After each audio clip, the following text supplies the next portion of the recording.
अस्सलाम वालेकुम बेटा जी, उम्मीद है कि सब खैरियत से होंगे। अच्छा बेटा, मेरे पास ये दो डाटे हैं एक ही सवाल में।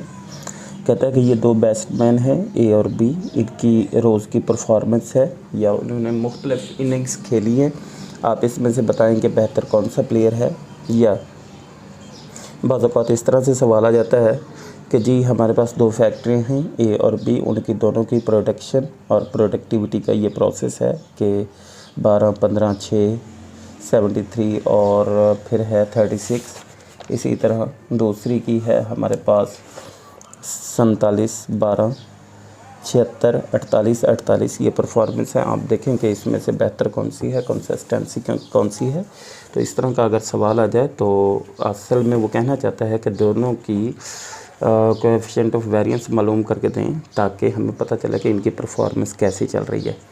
तो देखते हैं जी, चलते हैं हम कि किस तरह से हम अपनी जो है इसकी परफॉर्मेंस चेक कर सकते हैं। चेक करने के लिए सबसे पहले जो हम लिखेंगे वो है ए की डाटा लिखेंगे, ठीक है। 12, 15, 6, 73 और 36। इसी तरह बी का डाटा लिखेंगे, ठीक है जी।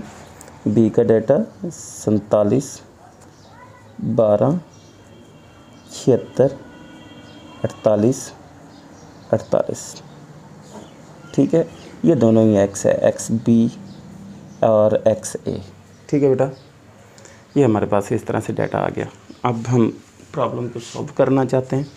सॉल्व करने के लिए हमें पता है कि सबसे पहले हम स्टैंडर्ड डेविएशन मालूम करेंगे। Standard deviation is equal to x का स्क्वायर ई एक्स का स्क्वायर डिवाइड बाय हमारे पास जो एन होगा, सॉरी, ठीक है, और माइनस हमारे पास दूसरा A X divide by N whole का स्क्वायर। एक हमारे पास स्टैंडर्ड डेविएशन ऑफ ए का हो गया। दूसरी साइड पे हमारे पास इसी तरह दूसरी रकम का standard deviation of B is equal to B x minus B x over n square divide by N whole का स्क्वायर अंडर रूट। ये हमारे पास दोनों साइडों के मालूम हो गए, ठीक है बेटा। फार्मूला लिख लिया हमने। अब फार्मूला लिखने के बाद हमने नेक्स्ट क्या करना है, ये फार्मूला इम्प्लीमेंट करना है। सबसे पहले ए एक्स का स्क्वायर देखते हैं जी। 12 का स्क्वायर कितना है, 144। इसी तरह 15 का स्क्वायर हमारे पास कितना है, 225। इसी तरह 6 का 36, 73 का बेटा जी 5329, ठीक है। 36 का 1296,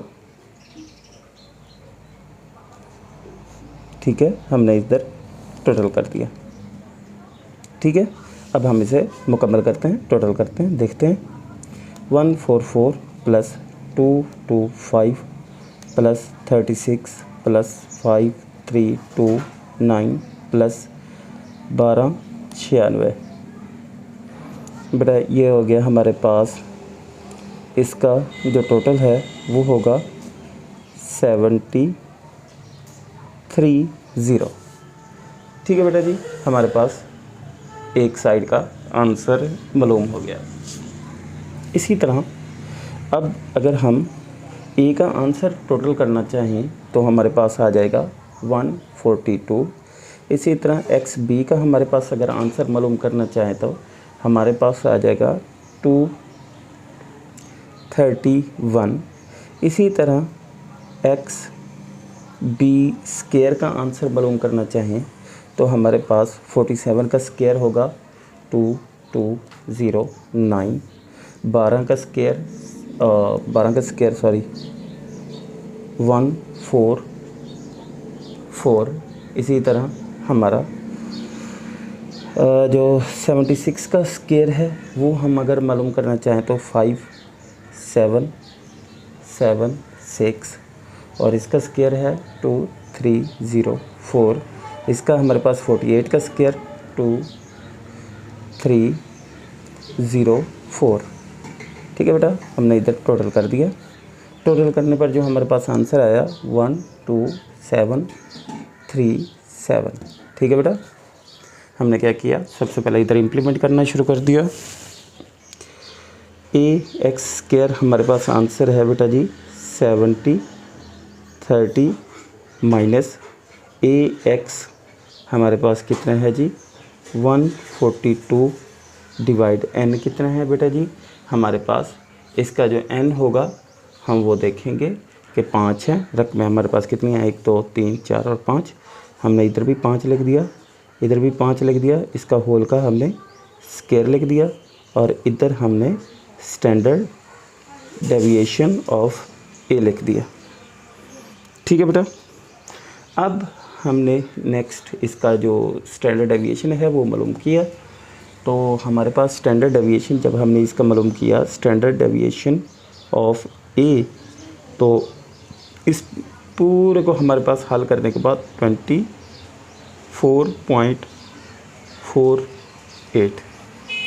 सबसे पहले इसे डिवाइड करेंगे, इसका स्क्वायर लेंगे, माइनस करेंगे 70 30 डिवाइड बाय 5 में से सारा कुछ माइनस कर लेंगे, उसका अंडर रूट लेंगे तो हमारे पास आंसर आ जाएगा। ठीक है बेटा, अब इसका को एफिशिएंट ऑफ वेरिएंस हम मालूम करेंगे standard deviation divide by x bar multiply by 100।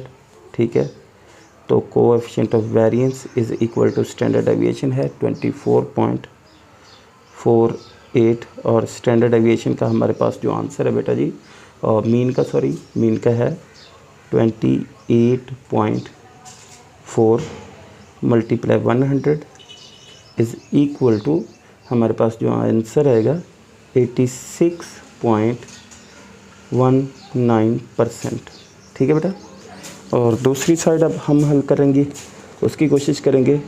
तो हमारे पास दूसरी साइड को हल करने के लिए बी एक्स स्क्वायर का जो हमारे पास आंसर है वो है 12 7 3 7 डिवाइड 5 माइनस बी एक्स का हमारे पास जो आंसर है वो है 2 3 1 डिवाइड 5 होल का स्क्वायर और ये हमारे पास स्टैंडर्ड डेविएशन। ठीक है जी, standard deviation is equal to हमारे पास जो आंसर आया वो है जी 20.32। ठीक है, coefficient of variance is equal to standard deviation divide by x bar of B is multiply by 100। तो coefficient of variance is equal to standard deviation का हमारे पास आंसर है 20.32 डिवाइड बाय मीन का आंसर है 46.2 multiply by 100 is equal to हमारे पास इसका आंसर आ गया जी 43.98%। ठीक है बेटा, अब हम देखते हैं इसकी परफॉर्मेंस कैसी है। अब आप खुद देखें कि बी की जो परफॉर्मेंस है बेटर रनर है किससे, हमारे पास जो है एक्स से बेटर रनर है हमारे पास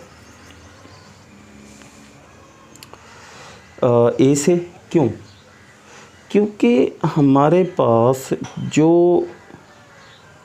ए का मीन है वो 28.4 है जबकि बी का हमारे पास 46.2 है मीन। तो इसका मतलब है मीन के लिहाज से तो ये बेहतर है।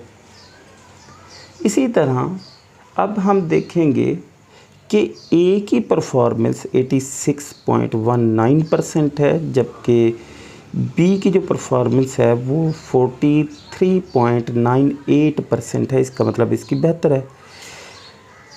अरिथमेटिक मीन या एक्स बार के लिहाज से ए बेहतर है, सॉरी बी बेहतर है क्योंकि 46 आंसर है, जबकि इसका स्टैंडर्ड मीन का जो आंसर है 28.4% है। और जो हमारे पास कोएफिशिएंट ऑफ वेरिएंस का आंसर है उसमें ए बेहतर है। क्यों? क्योंकि 86.19% इज़ ग्रेटर देन 43.98%। ठीक बेटा, उम्मीद है कि सबको समझ आ गई होगी। ओके बेटा, अल्लाह हाफिज़।